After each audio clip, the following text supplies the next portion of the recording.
Coffee చాలా బాగుంది. మీరు కూడా. Like you look so beautiful in this sari.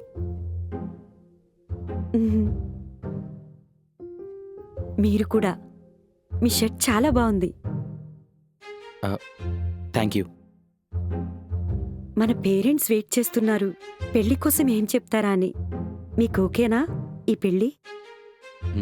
Actually to be frank చెప్పాలంటే ఈ పెళ్లి మీద నాకు పెద్దగా ఇంట్రెస్ట్ లేదు. బట్ మిమ్మల్ని చూసిన తర్వాత I feel like I'm in love with you. అంటే పెళ్లి చూపుల్లోనే లవ్ అంటున్నాడని తప్పుగా అనుకోకండి. జనరల్గా చెప్తుంటారు కదా, మనకి ఎవరైనా కరెక్ట్ పర్సన్ కనెక్ట్ అవుతే లైఫ్ కొంచెం ఈజీగా అనిపిస్తుందని చెప్పేసి. So I feel the same with you. మరి మీకు కూడా బీ ఫ్రాంక్, ఓకే? ఎగ్జాక్ట్లీ నాకు అదే అనిపించింది.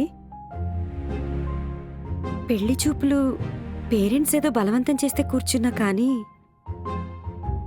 నీతో మాట్లాడుతూ ఉంటే ఏదో తెలియని స్ట్రేంజ్ ఫీలింగ్, తెలియని హ్యాపీనెస్. కానీ మిస్ అవ్వకూడదని మాత్రం ఫిక్స్ అయ్యాను.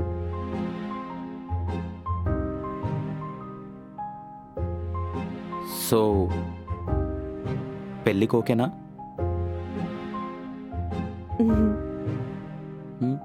ఓకే.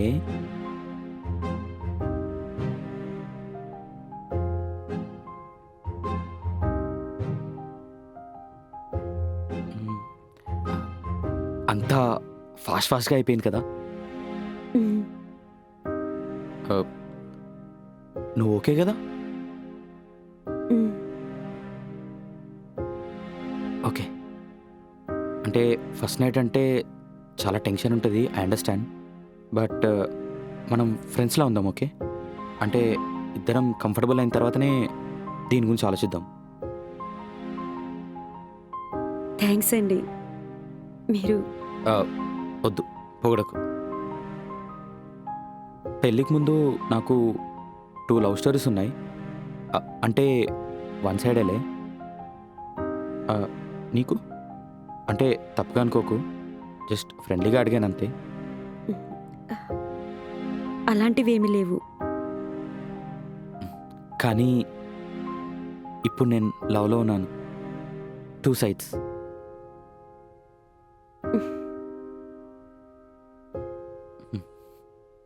సో పెళ్ళయ్యాక లవ్ మీద ఒక క్లారిటీ వచ్చింది.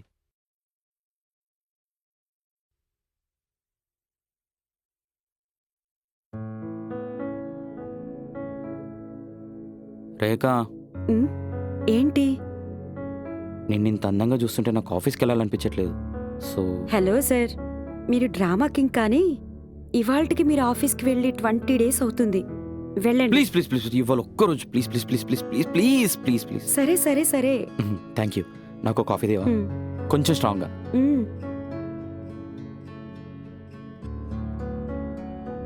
టమాటాలు ఏంటంత చెత్తగా ఉన్నాయి? చూసి తీసుకురావాలని తెలీదా? నువ్వు కూర్చోదా? కోపంలో కూడా ముద్దొస్తున్నవే.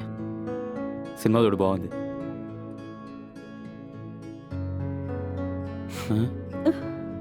సై దానిలో హీరోయిన్ కన్నా ఎక్కువ ఏడుస్తున్నవి నేను, నాకు అర్థం కాదు. చిపో, మా అమ్మాయిలంతే, మీ అబ్బాయిల్లా కాదు, బండ్రాయిలాగా. దీనిలో అంతగానం ఏముంది?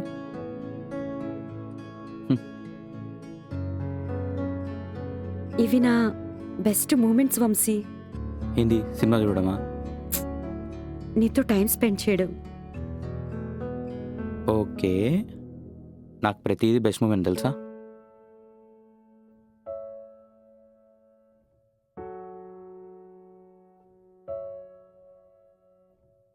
జడ బాగా వేస్తున్నవే.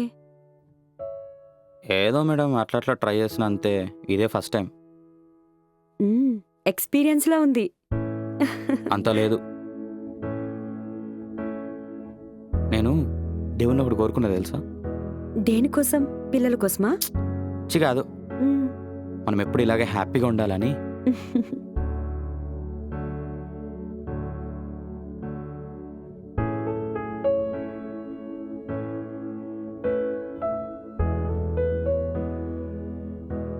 నేను చాలా హ్యాపీగా ఉన్నాను వంశీ.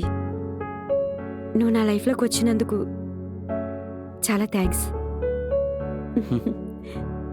ఈ ఒక్క స్మైల్ చాలు ఎన్ని టెన్షన్స్ ఉన్నా మర్చిపోవడానికి.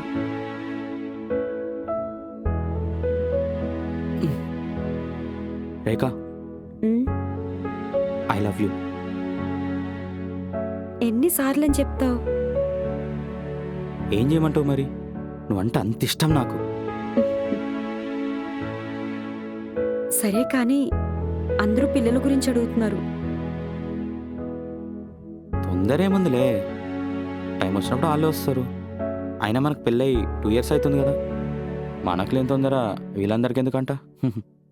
ఏమో, కొన్నిసార్లు నాలోనే ప్రాబ్లం ఉందేమో అనిపిస్తుంది.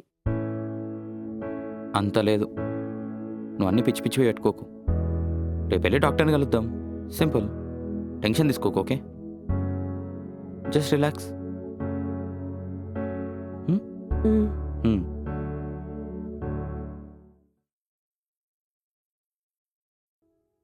హా అమ్మా, అప్పుడైనా అబార్షన్ వల్ల ప్రెగ్నెన్సీ కష్టమంటున్నారు.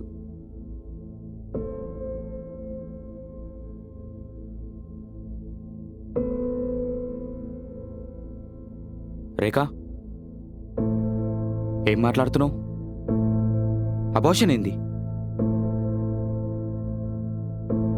నిన్నే రేఖ. వంశీ, నువ్వు కూర్చో, నేను నీకు ఒక క్లారిటీ ఇస్తాను. ఏం క్లారిటీ ఇస్తావు? ఏం క్లారిటీ ఇస్తావు? పెళ్లి తర్వాత ఫస్ట్ నైట్ రోజు నేను అడిగాను కదా నీకైనా పాస్ ఉందని చెప్పి, ఏం లేదన్నావు. మరి ఇప్పుడు ఏంది ఇది?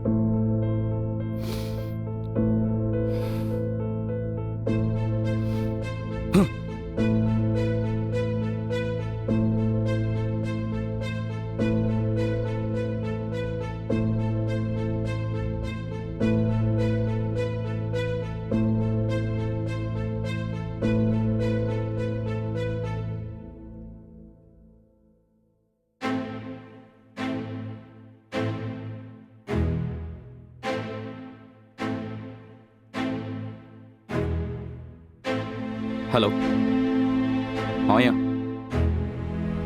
మీతో కొంచెం మాట్లాడాలి. రేఖా పాష్ గురించి నాకు ఎందుకు చెప్పలేదు? ఇప్పటికే నిజం చెప్తారా లేదా? పెళ్లికి కొన్నాడు ముందు ఒక పిచ్చివాడిని నమ్మి మోసపోయి 2 months ప్రెగ్నెంట్గా ఉన్నప్పుడు అబార్షన్ అయింది. వాడు వదిలేశాడు. ఎమోషనల్గా చాలా సఫర్ అయింది. నాకు ఎలా చెప్పాలో అర్థం కాలేదు. పెద్ద మనసు చేసుకుని క్షమించండి.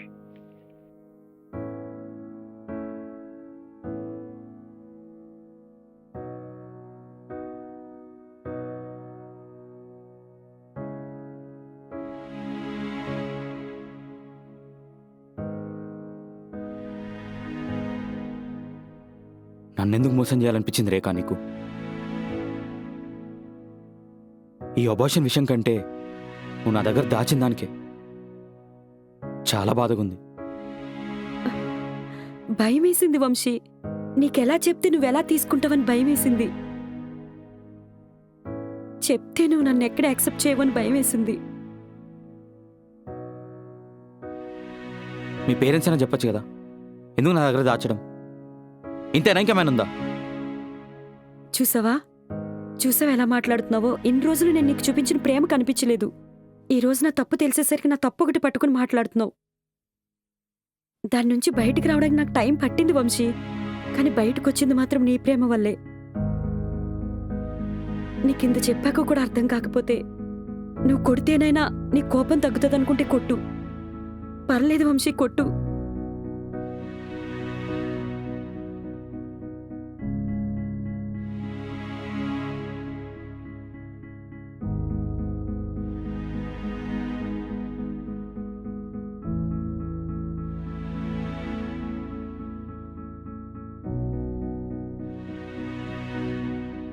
పెళ్ళైనప్పటి నుండి తన వల్ల ఒక్క చిన్న మిస్టేక్ కూడా లేదు. తన లైఫ్ నా కోసమే బ్రతికింది. She gave me everything. తన గతం దాచుకొని మరీ నా కోసం ప్రేమను పంచింది. ఎప్పుడో జరిగిన తప్పు కోసం, ఎవడో చేసిన మోసం కోసం ఇప్పుడు మళ్ళీ నేను తనని శిక్షించడం కరెక్టేనా? కాదు, నేను మారాలి. అయినా మోసం చేసిన వాడికి తప్పు అవుతుందని మోసపోయిన వాళ్ళకి తప్పెందుకు అవుతుంది? వాడితే తప్పు.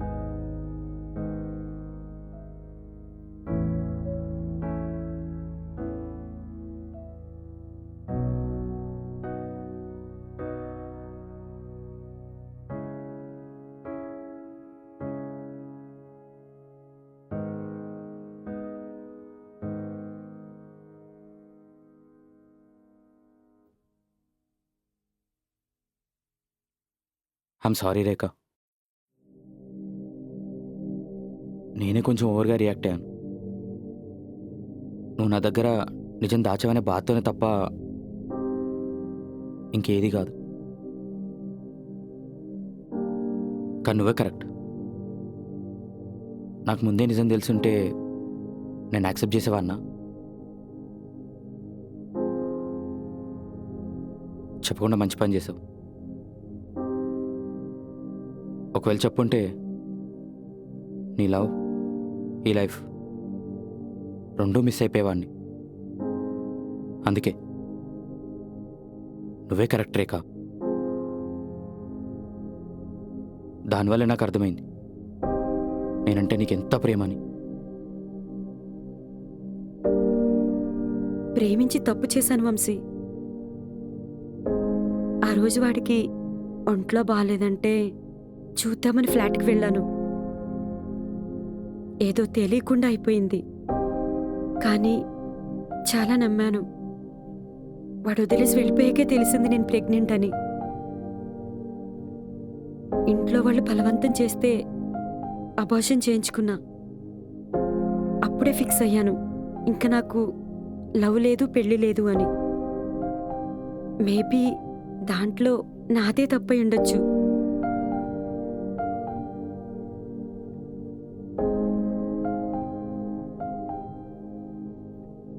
సరే వదిలే. నాకు నువ్వు ఇంపార్టెంట్, ఎంత కాదు. ఓకేనా? సారీ వంశీ, నా వల్ల నేను చేసిన మిస్టేక్ వల్ల నువ్వు సఫర్ అవుతున్నావు. హే, అలా ఎందుకు మాట్లాడుతావు? మనకు పిల్లలు పుట్టకపోతే ఏంటి? మనం ఒక బేబీని అడాప్ట్ చేసుకుందాం కదా. నాకు నువ్వు ఇంపార్టెంట్, ఇంకేది కాదు. అర్థమైందా?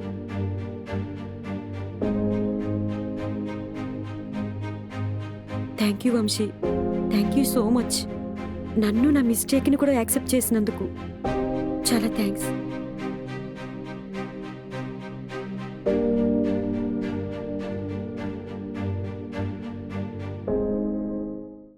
హలో, మామయ్య. మా అమ్మాయిని యాక్సెప్ట్ చేశారు. చాలా పెద్ద మనసు మీది. థ్యాంక్ యూ బాబు. పర్లేదు మావయ్య, ఈ విషయాన్ని ఇంతటితో ఆపేద్దాం. నేను ఈ విషయాన్ని మర్చిపోయాను, మీరు కూడా మర్చిపోండి. ఎందుకంటే పెళ్ళంటే కష్టసుఖాలు కూడా పంచుకోవాలి కదా. రేఖ ఇప్పుడు నా భార్య. మేము ఎప్పుడు హ్యాపీగానే ఉంటాం. మీరు కంగారు పడకండి, ఓకేనా? జాగ్రత్త. ఉంటాను.